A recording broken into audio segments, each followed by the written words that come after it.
For those of you who missed my session at Echo, here's a little look into the main highlights. So the session was all about parent engagement, and it was really a look at parent engagement versus parent involvement.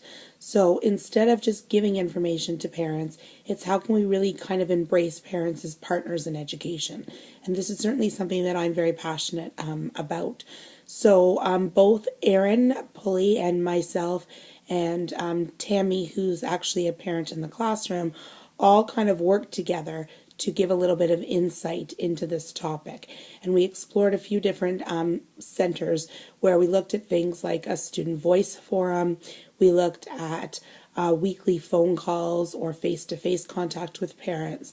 And we also looked at things like how we can use the power of the internet, be it through a class blog, through Twitter accounts, through sharing planning minutes with parents with the LiveScribe pen, through looking at sending out tweets so that parents can kind of see what's happening throughout the day. And then I said one of the things that I do is I take those tweets and storify them so they go on my class blog so that at the end of the day parents can look there as a way to see exactly what's happened in their student's day. Other people spoke about things like emailing the parents as well, which is something that I do too, but maybe even emailing them specific pictures and videos and stuff of what happened during the school day. We spoke about the fact that sometimes different boards have different policies when it comes to sharing online, so we need to know that and know some ways that we can work within those policies. So if we can't show the child's face online, then maybe we show just part of the work, or we show their hands, or we show them just kind of moving around and doing a piece, but working from behind instead of working from out front. If a parent doesn't want the child's face in the photograph, we can also look at recording their voice, or just sending home some of the work.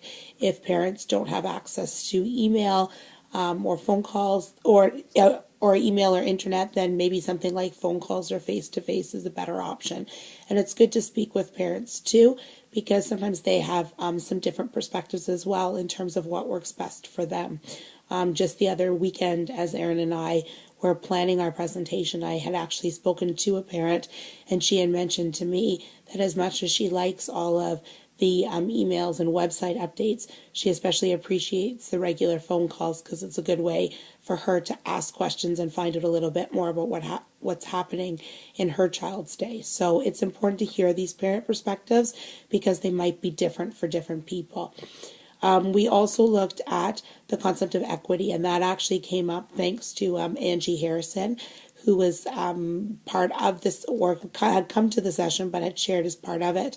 And one of the things that she mentioned is the idea of what about parents who maybe don't speak English as their first language? What are we doing to make sure that that information is shared equitably with them? So that's something for sure that Erin is very passionate about and has spent a lot of time researching, and has certainly shared a lot with me as I kind of rethink some of my own choices that I make in the classroom. And one of the things that was discussed was even adding something like a Google Translate widget to a blog. So I know with our self-hosted WordPress blog, it's a possibility. I don't know that that's a possibility for every blog, and it's certainly not 100%, but at least gives a way to hopefully have all parents gain access to the information that is on the blog.